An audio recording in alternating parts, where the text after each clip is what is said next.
Hey everybody, this is Anthony for VR Game Rankings, and welcome to our daily vlog series. This is episode 15 for Friday, October 20th, and we've made it to the end of another week. This is the third week of the daily vlog, so we are continuing with this. This is a daily thing, Monday through Friday. Once again, a reminder, we do not have episodes on Saturday or Sunday. We will, of course, have an episode coming next Monday. So to wrap it all up for this week, I have a few little minor news tidbits, nothing really major. There wasn't anything really major that hit today or yesterday for that matter. So I'll just go over a couple of little things here, and then I could talk about a few game experiences that I've had recently. So let's go ahead and get into it. Okay, so the first news item that I have is Organ Quarter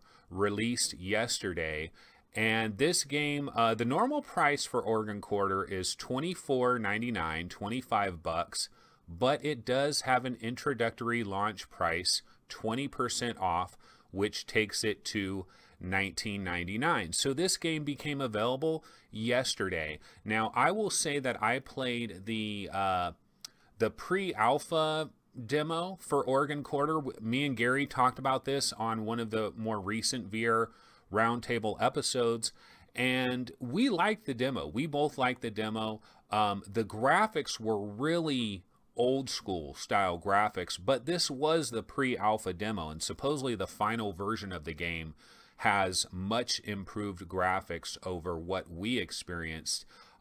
This is this game that kind of has a Silent Hill type of vibe. It was kickstarted, and Outer Brain Studios, I believe, is the developer for this game. And they've released, I checked out the Steam page, and they have like a full trailer for the game.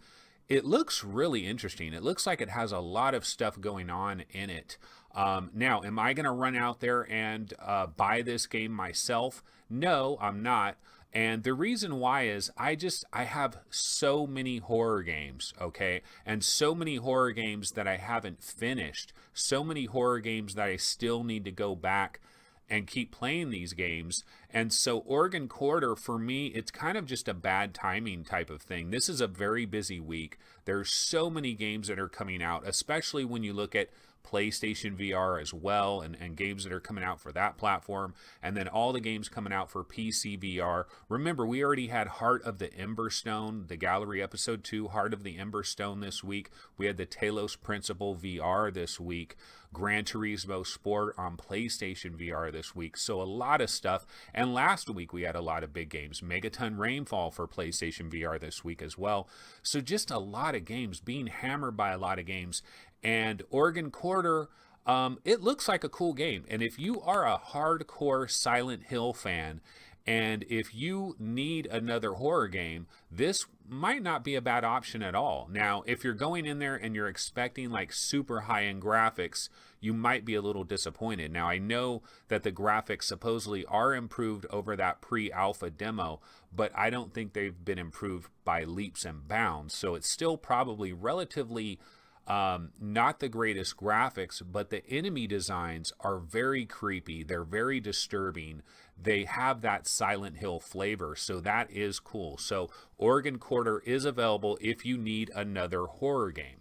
Another little news story we can get into real quick. Well, I talked about this actually one of the previous days. I was talking about how we learned that with these Microsoft mixed reality headsets, that the IPD, the interpupillary distance adjustment, is really on the short side of it. And so if you have a larger IPD, you could be in serious trouble with some of these Microsoft mixed reality headsets. Now, we heard this, but we didn't know for sure if this is really the case.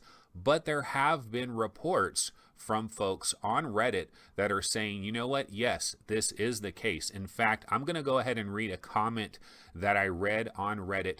Now, this is coming from Derpy Derpface on Reddit. And if you cannot trust Derpy Derpface, who the hell are you going to trust? Okay, so here's what Derpy Derpface had to say. I just received a Lenovo HMD and can confirm the physical IPD is about 63. I'm going to return it as it makes me dizzy. I have an IPD of 68 to 69 and the software adjustment just doesn't work.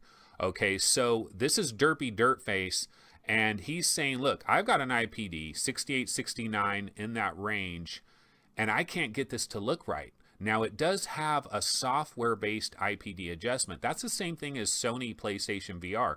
Sony PlayStation VR does not have a physical IPD adjustment. It has a software-based one. Now, I don't know what the physical IPD of the PSVR is set to, but it does have a software-based adjustment.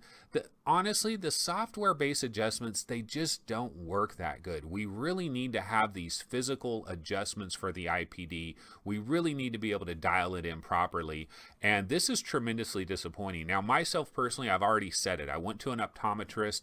I checked my eyes because I wanted to know exactly what my IPD was, and I wanted to have it really dialed in. And I found out that my IPD is about 72, like 71 to 72.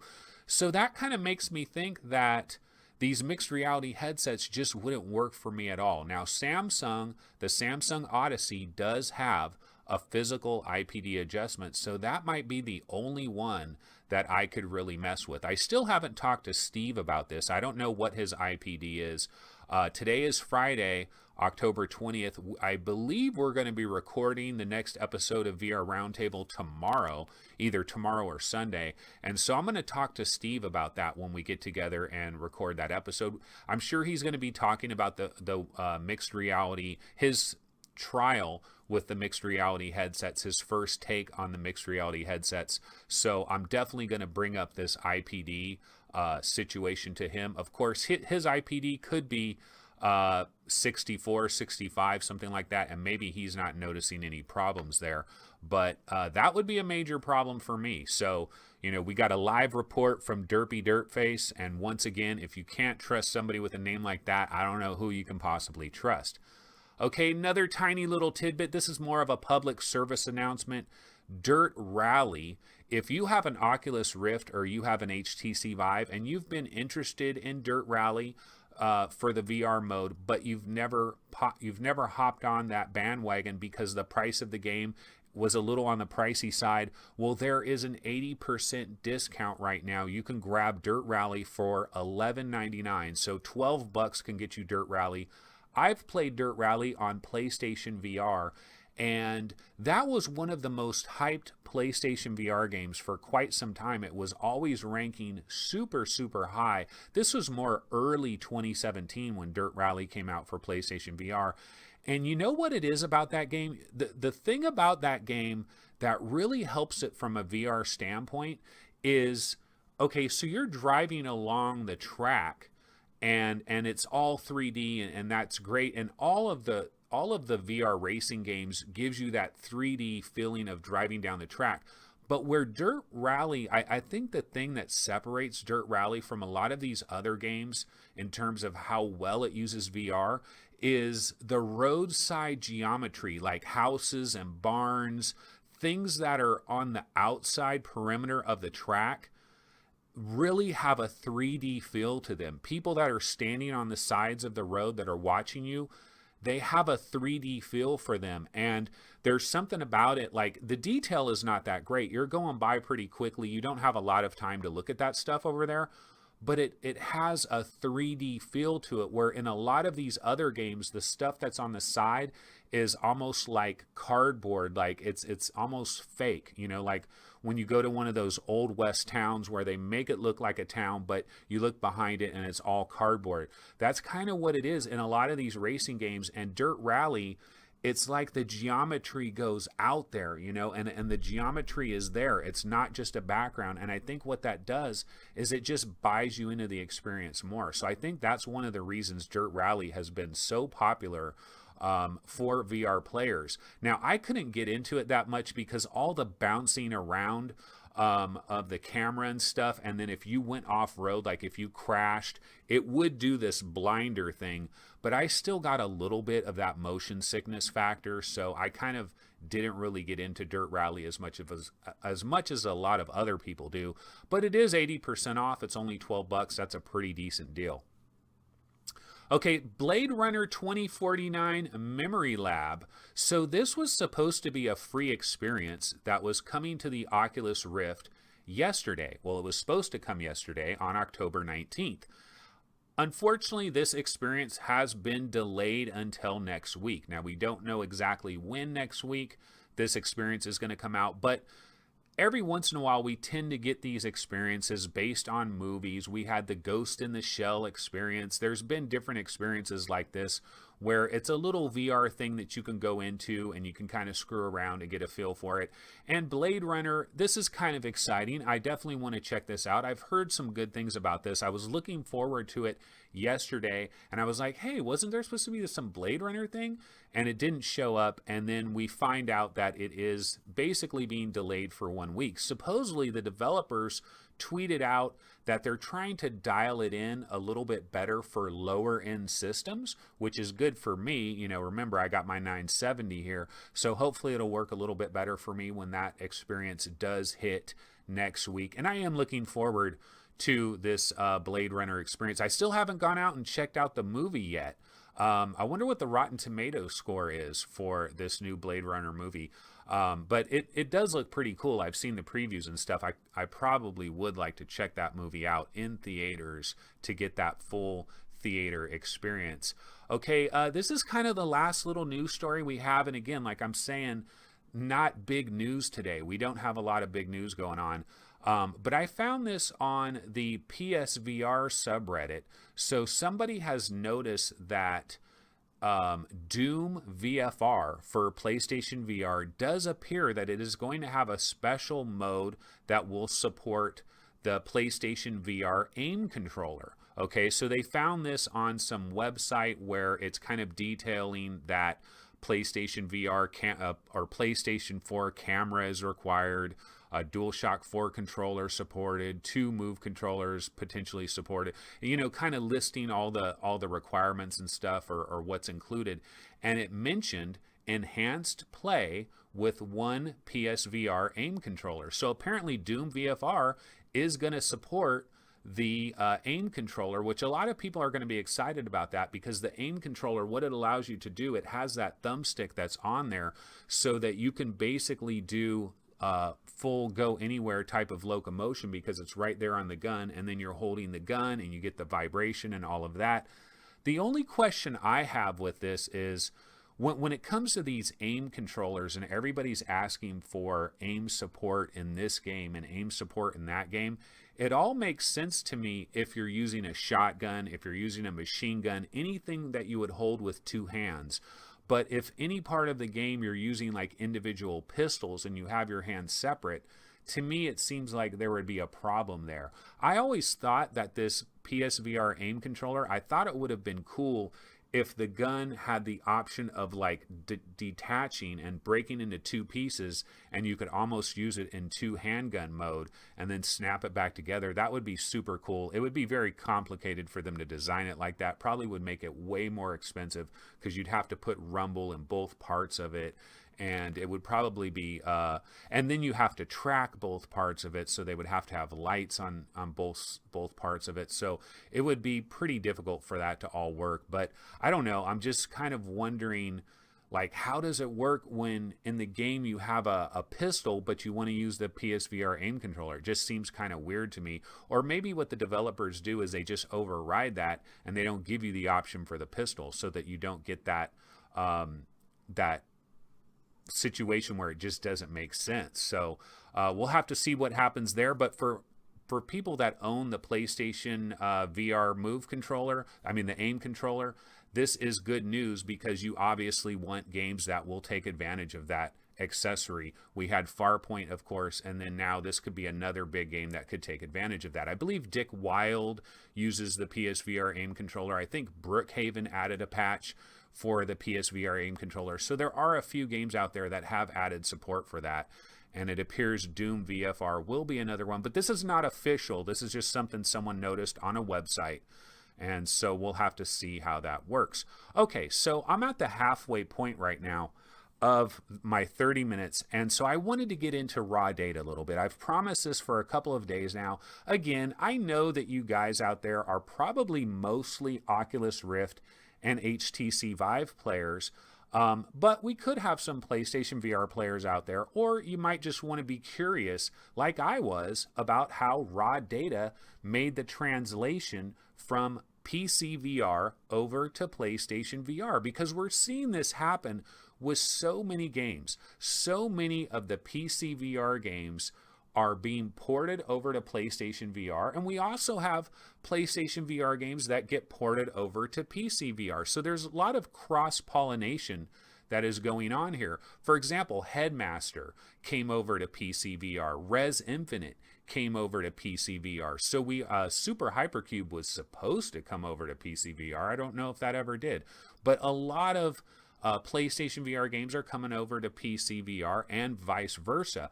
But whenever the PC version goes over to the PlayStation version, you always wonder, is this going to be a disaster? Because PlayStation 4, even the PlayStation 4 Pro, doesn't have the kind of power that a primetime gaming PC will have. And so what the developers have to do is they have to take their original vision, and then they have to figure out how are they going to squeeze it so that they could get it onto the PlayStation 4 and the PlayStation 4 Pro and the regular OG PlayStation 4. I believe Sony's requirements, it has to work on both. So some of these developers, they might be able to get it running on the Pro relatively well, but they have to get it running on that base level PS4 as well. And it's difficult. It's not easy. For example, Seeking Dawn is a very huge game. Well, I don't know that it's very huge, but it is highly anticipated. A lot of people are very excited about Seeking Dawn, which I believe is supposed to come later this year or very early in 2018. It's coming to the HTC Vive. It's coming to the Oculus Rift. Now, it was supposed to come to PlayStation VR, but the developers have tweeted out that they've been trying to get the game to run on PSVR, but it just crashes. They can't get it to work. So there might not be a PlayStation VR version of Seeking Dawn. And that's just an example of how difficult it is. It's not the easiest thing in the world to take one of these high-end PC VR games and port it down to the PlayStation VR. For example, the Solus project. That came out not too long ago on PlayStation VR, and it's actually gotten a lot of rave reviews. In fact, we updated our PlayStation VR rankings, the top 100 PlayStation VR games. We just updated that recently, and the Solus project, the PSVR version of the Solus project, did really well on these new rankings. It ranked 6 overall. It ranked really high. Now, I have to say personally, though, that I played the Solus project. I played the PSVR version of the Solus project, and I had some problems with it, but I only played it one time, and I need to give it some more of an opportunity. But I had some problems with it. I found it kind of clunky, and I don't know if there was a lot of blurriness and stuff. I was playing it on my PS4 Pro, but I honestly didn't think that translation came across that great. But let's talk about raw data. So I reached out to Survios and I asked them for a code for the PSVR version of raw data. And I told them, look, I've already reviewed the Vive game. I know all about raw data. It's been ranked on our charts since the beginning of VR game rankings. It's ranked high, and it's one of the more celebrated VR games that we have. And I reached out to them because I wanted to try the PSVR version because I'm curious. I have that morbid curiosity to see how this port is going to come over, and is it going to come over in flying colors, or is it going to be a complete disaster? When I got into the game, when I first started the game up, I'll be honest with you, I was not expecting it to be very good. I thought it would be really watered down, and I kind of thought that anybody that's playing raw data on PSVR, they're not going to really know what raw data is really like. They're going to get this watered down version that isn't very good. That was kind of my thought process going in. And so when I start the game up and I get into the game and I'm playing the game, I have to say, wow, they did such an incredible job. I was in there because, when you first get into raw data, you're in that lobby area And they have it's like this big atrium lobby area for Eden Corp, I guess, and you'll see like other players, you'll see them walking around, and there's statues of some of the different robots, some of the different Eden Corp robots that you can teleport over and take a look at. And this is kind of where you select your mission, and it's where you do the tutorial and all of that sort of thing. And so I'm in this area and I'm looking around at everything, and I'm like, this looks like raw data. I mean, this looks like raw data. I was really impressed with how it came over. And then I went through the tutorial, starting the game over from scratch, right? Now, one thing I don't know about this is I don't know if the PlayStation VR version of raw data is a little bit different than the PC VR version. Or has the PC VR version been completely updated to where it's including all this stuff that's in the PlayStation version? And what I mean by this is I went through the raw data tutorial and I went through the beginning of the game, but that was a long time ago. It was back when raw data came out. And I know there's been a lot of updates since then, but I've never gone back and done the tutorial. I've never gone back and started the game over from scratch. I've just checked out some of this other stuff like the PvP stuff and that type of thing, but haven't gone back to the tutorial. But in this PlayStation version, I had to start from complete scratch, right? And so I'm going through the whole tutorial. And so you have that one lady that's talking to you. And then you have Simon, which is the hilarious sidekick robot guy that personally, I believe Simon makes the entire game. I think without Simon, it's just not that good. But with Simon, it is very good. And I'm having a little bit of video problems here right now. I see my video's a little bit choppy, so apologies for that. But I'm too far into this episode to go ahead and stop now. So I'm just going to, let me see here. Yeah, there's nothing much I can do about this right now. I'd have to like redo the whole thing. I'm not sure why it's choppy, but anyway, so I had to go in and do raw data completely from scratch. So I'm going through the tutorial, and it seemed like the story and the tutorial was different than it was for me, but I don't really remember it. So maybe it's exactly the same and I just completely forgot about it. But the thing about it is the voice work, the sound effects, the way they're doing the story, it's exactly the same as the PC VR version. It sounds good. It's great. I mean, everything is really good. Then you get into the tutorial, you're shooting the robots, you're doing the whole tutorial, and all of that is good. It's done very well. In addition to that, and then also now from a graphical standpoint, there is a little bit of a watering down that is going on here. The robots have more aliasing, there's more pixelization, there's a little bit of the Vaseline look that almost every PlayStation VR game suffers from. But for the most part, man, this is raw data. So I get through the entire tutorial, and now I'm in the actual game itself, and I'm going through the game just like you go through the game regular style on your Vive or on your Rift. And going through the actual game and holding the guns and looking at the guns, they look so clean. And the tracking is perfect. The guns aren't bouncing around like this. They're holding nice and firm. I'm looking at the guns. They look great. The visual quality is really good. The sound is great. I have my sound turned up high. And one thing I'll say is I played this version again later, and I had the sound turned down low, and it didn't have the same impact. So I think you have to have the sound kind of high to really get that full raw data impact on this PSVR version. But I had my sound turned up. It sounded great. I was in this game. I'm shooting these robots. Now, they had to make some concessions because PlayStation VR only has one tracking. It only has one camera. There's one single camera.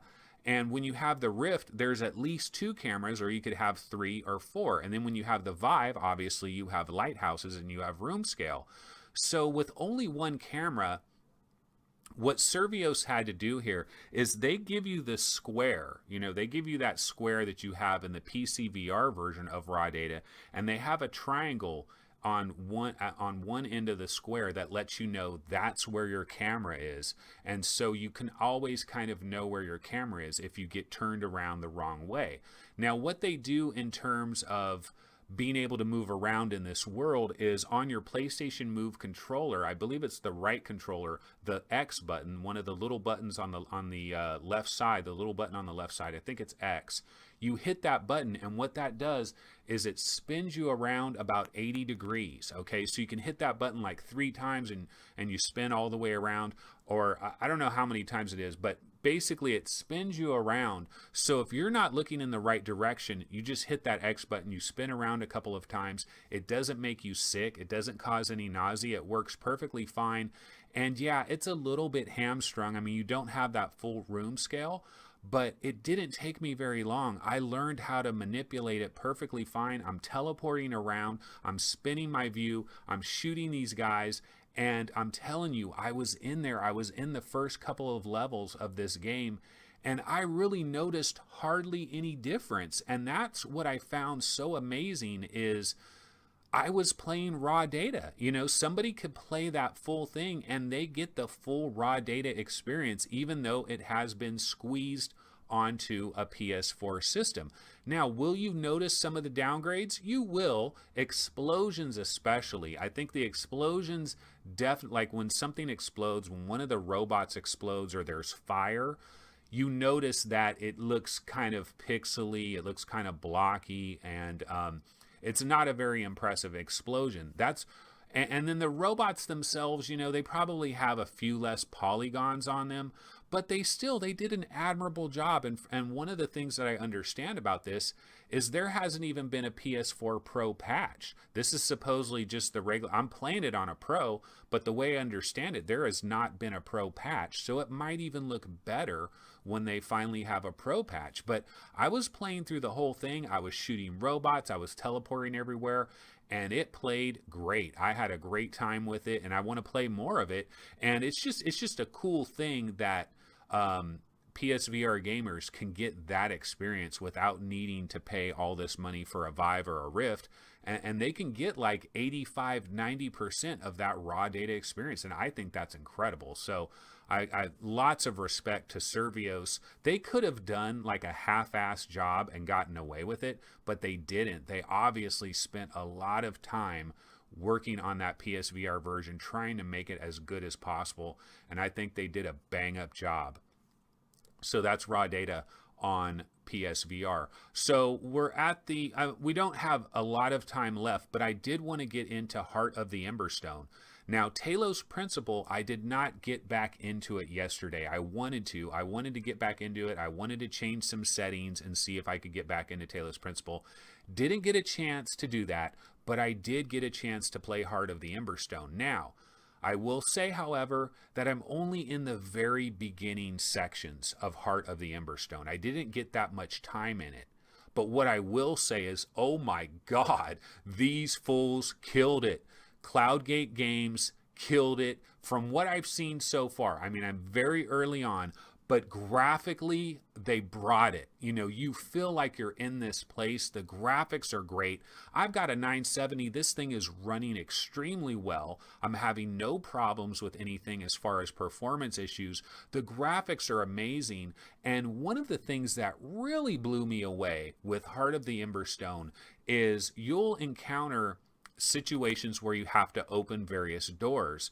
And this is the best opening door puzzle mechanic I've seen in any VR game so far. Masterful job. Like, just opening up a door is some of the most entertaining things that I've done in Heart of the Emberstone so far. And so, like, what'll happen is you'll get to this door, right? And there's this little, like, hologram light that is, like, floating in the air. And you have your robot hand on one hand, and then you have a regular normal hand on the other. And so you take your robot hand and you stick it so that that light and your robot hand connects, and then a bunch of things happens, and this like hologram will pop up, and you have to take that little white ball and that ball of light or whatever it is, and you have to guide it through like some type of little puzzle, and then it's like and then the doors open up, and oh man, it looks so cool when the doors open up. The sound is great. The puzzles of just doing the doors, it's awesome. I'm really liking Heart of the Emberstone, but like I said, I'm so early on in the game. It's, you know, early level of the game, and I barely scratched the surface, so I'll have to see what's going on. Man, I don't know why my video is completely cutting out here. My video is like really shaky and stuff. I really want to apologize for that. But I don't think I'm going to have time to be able to re-record this and do this again. Unfortunately, I've got other things that I have to do. So hopefully I'll have this fixed for Monday's episode. Apologies for the video crapping out on me here. But I did get a chance to play this Heart of the Emberstone. I'm really liking it. Super early on in it. Have to get some more game time in it. Oh, you know, one curious thing about it, it reminds me of Arctica 1 from the standpoint that they have another female that's in this game. Okay, so it's like your sister, right? Your sister like goes on this adventure and she ends up in freaking outer space, and so you're trying to find your sister, you're trying to save your sister. That's kind of the story of the game, right? And so you'll see these hologram images of your sister in front of you, and like it's kind of like these trace memories of things that she experienced, and so you'll see these holograms of her all over the place. And like Arctica 1, I just got to mention this. Okay, so your sister she's gone to outer space, but she had to bring her yoga pants with her, didn't she? You know, she had to wear some skin tight pants. And it's something that I'm seeing in these VR games. And it's like, if you're in a flat game and they put like a beautiful female there with you in a flat game, it's not that big of a deal. You know, I mean, we see this all the time. They're pandering to the 25 to 45-year-old males, and they're going to put beautiful women in games, and they're going to have curves everywhere, and they're going to look like playmates and all of this type of thing. And that's just the way marketing is. They just want to sell these games, and they're going to do anything and everything they can to try to sell these games. Well, now we're in VR, and in VR, when you put a physical human body in VR, it really seems like it's there. It really seems like it's taking up space, and I found it incredibly distracting to have, I mean, this is my sister. I'm not supposed to have these kinds of thoughts about my sister. This is wrong. This is so wrong. But they put this girl in here with, I mean, I'm not going to lie, she's got a banging body, and they're showing it off in every possible way. And like I said with Arctica 1, when are we going to get past that? Because I'm trying to enjoy this game, and I'm trying to play the game, and I'm trying to get involved in the story, and they're like activating a different part of my brain, and it's like, no, I'm trying to play a game here. I'm not trying to do that, you know? So I don't know where we're going with all this in VR, but I just wanted to mention it because it was another one of those examples of when you put a physical human body in that same space as you, and it looks like it's occupying space. It looks like it's right there. If you get close to her, it seems like she's standing a few feet away from you, and the scale is right in this game. Arctica 1, the scale is way off, like everybody seems really big and huge, but she seems the right height and everything, and she's right there. I mean, she's a hologram, but you can see her, and she's wearing these skin-tight yoga pants, and it's like, dude, really? So I don't know where we're going to go with all of that, but that's interesting as well. And it's an interesting thing to talk about because it's kind of like you're treading this fine line of like misogyny and all that type of thing. And I'm not trying to go there. I'm just trying to say that I don't know that we want to do this. Like, you could have a pretty girl there. She could be an attractive girl, but why do you got to dress her in like a skin tight outfit? You know, put a nice dress on her or something. You don't have to go this route. That's my personal opinion, but I'm sure there's other people that love the fact that they did that, but it kind of distracts me from the story a little bit. So apologies for the video quality on this video because I've seen my video looks choppy as I'm recording it. It really sucks. I wish I had time to re-record this. I do not. I have other things that I have to do today. I'm busy today. I barely have time to do this. So tough titty. This is the way it's going to work. What I will say though is that one episode, not yesterday's episode, but the day before, remember the sound was terrible. I accidentally was recording it with my webcam mic rather than this mic. So the sound should be good. The sound yesterday I think was good, and the sound today should be good. So that's at least one good thing. I still got to figure out this video thing. There shouldn't be any choppiness. Maybe because I have I normally disconnect from the internet, and that seems to work better. And today I'm not disconnected from the internet, so maybe that had something to do with it. But we are way past the 30-minute mark, so that's going to go ahead and wrap it up for episode 15 of the VR Game Rankings daily vlog for Friday, October 20th. And I'll see you guys on Monday. Take it easy.